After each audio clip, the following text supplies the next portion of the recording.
আমার গাড়ি যেদিন অ্যাক্সিডেন্ট হয় স্পটে আমি দেখেছি এই ছেলেটাকে আমাকে ফলো করছিল, আর তাই আমি অন্য মনস্ক হয়ে পড়ি।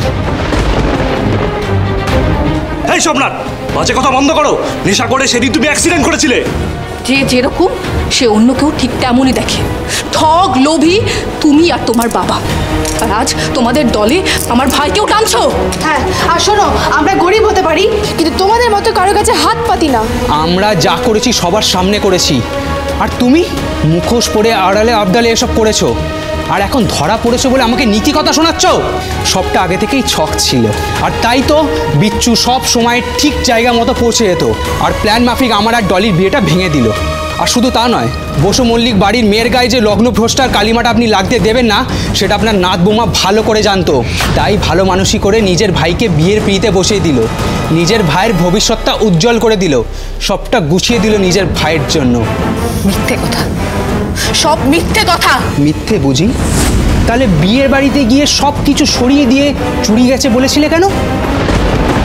যাতে সবার সামনে তোমাদের মুখোশটা আমি খুলে দিতে পারি, নাকি যাতে বিয়েটা ভেঙে যায়? এনাফ সম্রাট, বেরিয়ে যাও। অনেক কথা বলেছো, যাও বেরিয়ে যাও। এত কথা বলার সাহস পাচ্ছ কোত্থেকে তুমি? তুমি ভুলে যাচ্ছ বসু মল্লিক বাড়ির বউয়ের সঙ্গে তুমি কথা বলছো। আর বিয়েটা তো তুমি করোনি, তাহলে তোমার তো মাথা ব্যথা কিসের? পাত্র নিয়ে আমাদের কোনো সমস্যা নেই, কোনো সমস্যা নেই, তুমি আসতে পারো। এসেছি তার কারণ ডলি আর আমার বিয়েটা ভাঙার পেছনে এই সুধাময়ী আর তার পরিবারে হাত আছে দাদু।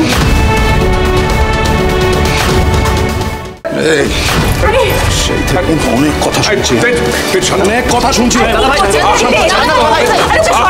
তখন থেকে সুধার নামে যা নয় তাই বলে যাচ্ছে ও। বউকে সাপোর্ট করাটা খুব ভালো মিস্টার বসু মল্লিক, কিন্তু অন্ধ হয়ে যাওয়াটা একদম ভালো নয়। আপনি আপনার বউয়ের জন্য অন্ধ হয়ে পড়েছেন, তাই আপনি স্কিমগুলো বুঝতে পারছেন না। আপনার বউ আপনার বোনের জীবনটা নষ্ট করেছে। এই বাড়িতে ডলির মতো মেয়ে কখনো মানিয়ে নিতে পারবে তো? তো অশান্তি শুধু আমার জন্য হচ্ছে। না না না না না মা, মাগো কিচ্ছু হয়নি, তোমার জন্য কিচ্ছু হয়নি। এই তো বৌদি আছে, তো সুধা আছে, তো ও সবটা সামলে নেবে। প্রাসাদ থেকে উঠে আসা মেয়ে এই বাড়িতে থাকতে পারবে তো? যেই মেয়েকে মুখ ফুটে কোনোদিনও কিছু চাইতে হয়নি, নিজের বাড়িতে আনন্দ আরাম সব কিছু পেয়েছে, সে এই বাড়িতে থাকতে পারবে তো? হ্যাঁ, আমরা কিছু টাকা গয়না উপহারে চেয়েছিলাম, সেটাই সুধা দেবীর চোখে লেগেছিল। আর চাইবো নাই বা কেন? বাজারের মোড়ে আমাদের 4 তলা এসি বাড়ি আছে, আর আচার্যদের কি আছে? এই ভাঙা চোরা পুরনো বাড়ি। আমাদের দামি দামি গাড়ি, কাজের লোক, ফরেন ট্রিপ, আর সোনা গয়না দিয়ে মুড়িয়ে রাখতাম আপনাদের মেয়েকে। আর এখন এখানে কি পাচ্ছে আপনাদের মেয়ে? সম্মান, যেটা তুমি আর তোমার বাবা ওকে দিতে পারেনি। শোনো সম্রাট, একটা মেয়ের কাছে না টাকা পয়সা, সোনা দানা, গাড়ি বাড়ি এসবের থেকে অনেক বেশি দামি সম্মান, যেটা তুমি আর তোমার বাবা কোনোদিনও বুঝতে পারবে না। কিভাবে সোনায় মুড়িয়ে রেখে ফরেন ট্রিপ করিয়ে একটা মেয়েকে সুখী রাখা যায়। আরে বাবা, নিজের শ্বশুর বাড়িতে যে মেয়ে মাথা উঁচু করে থাকতে পারে না, এসব তার কাছে বিলাসিতা মাত্র। মাথা নিচু করে অট্টালিকায় থাকার চেয়ে মাথা উঁচু করে কুঁড়ে ঘরে থাকা অনেক ভালো। আর একমাত্র এই কারণেই ও বিচ্ছুকে বিয়ে করতে রাজি হয়েছে। আর আমি নিশ্চিত বিচ্ছু নিজেকে একদিন না একদিন ঢলির যোগ্য প্রমাণ করবেই। কে এই ছেলেটা? হ্যাঁ, এই ছেলেটা দেখাবে করে? কি বলছে রে? হ্যাঁ, ও গড, দেখতে শুনতে তো মন্দ নয়, কিন্তু বেকার। পড়াশোনাটাও কিন্তু শেষ করে উঠতে পারিনি। সে কি? এসব কি শুনছি মা? এই ছেলে আমাদের ডলিকে কি খাওয়াবে, কিভাবে রাখবে এই বাড়িতে? হ্যাঁ সুধা, সত্যি তুমি শুধুমাত্র নিজের জায়গাটা গোছাবে বলে আমাদের বাড়ির মেয়েটাকে এরকম একটা বেকার ছেলের সাথে বিয়ে দিয়ে দিলে?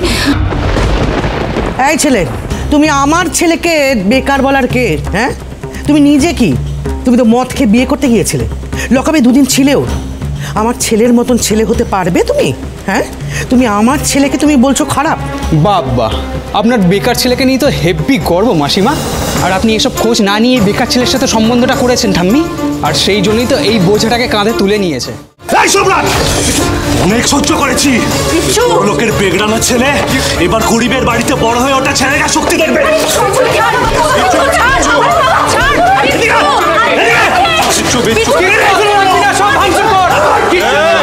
কি ভাঙচুর করবি তুই? হ্যাঁ, কি ভাঙচুর করবি? ভুলভাল কথা নয়। আর শোনো, এই বাড়ির আশেপাশে যদি তোমাদের দেখেছি তাহলে তোমাদের ঠিকানা হবে ওই লকআপের ভেতর। যাও এখান থেকে, চলো যাও।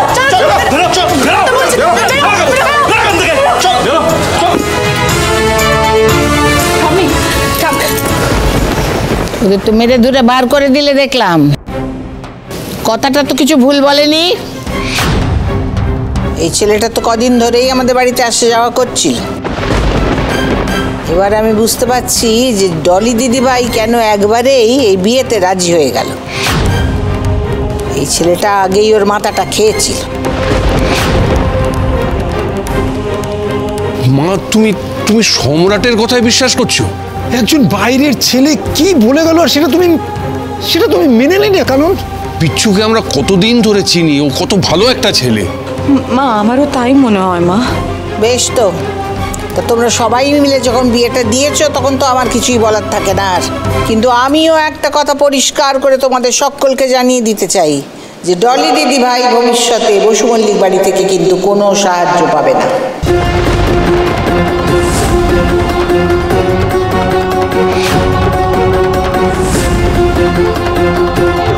আমাদেরও বাড়ি থেকে কোনো জিনিস এই বাড়িতে আসবে না।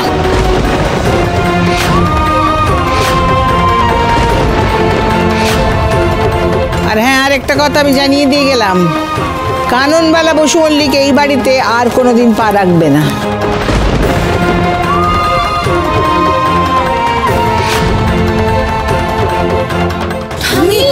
এসব কি বলছেন আপনি? মাসিমা, মাসিমা, আজকে আপনার নাতনির জীবনের খুব বড় একটা দিন মাসিমা। আমি অনুরোধ করছি রাগের মাথায় এত বড় সিদ্ধান্ত নেবেন না। সুধাকে বিশ্বাস করেছিলাম আমি, আর সুধা এত বড় ক্ষতি করলো আমার ডলি দিদিভাইয়ের। তুমি আর তোমার বেকার ভাই মিলে আমার দিদিভাইয়ের জীবনটা নষ্ট করলে তো, এর জন্য আমি তোমাকে কোনোদিন ক্ষমা করব না।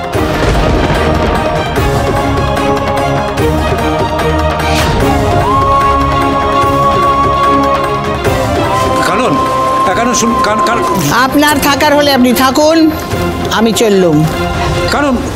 কানন দাঁড়াও। মা, এইভাবে সব স্বপ্ন ভেঙে চুরমার হয়ে গেল আমার। তেজ, তেজ, আমি জানি বিচ্ছু কিছু করে না, কিন্তু বিশ্বাস করো ওর মতো না ছেলে হয় না।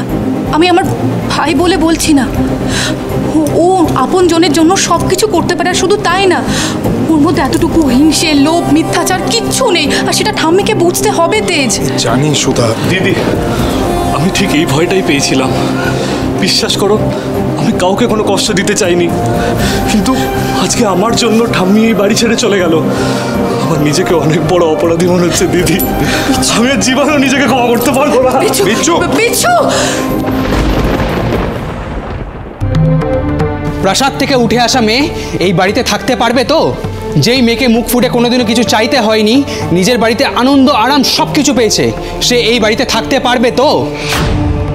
গজানন, তুমি দেখো আমার দিদিভাইকে যেন চোখের জল না ফেলতে হয়। তার এই বিয়েতে আমার মত ছিল না ঠিকই, কিন্তু আমার দিদিভাই কষ্ট পাক তা তো আমি চাই না। অমল, গাড়িতে নিয়ে এসো গলির মুখে, আমি বাড়ি যাব। হ্যাঁ, বেরিয়েছি। দাঁড়ান।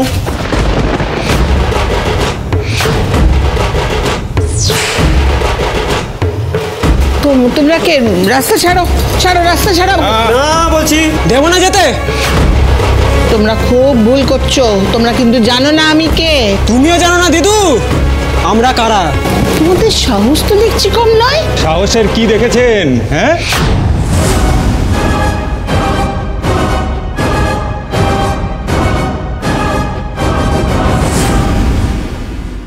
এত তত্ত্বর মধ্যে একটা যদি হাফিস হয়ে যায়, কেউ কিচ্ছু বুঝতে পারবে না। গম গরম করলে বেশ অনেকক্ষণ গরম থাকে, তাই না?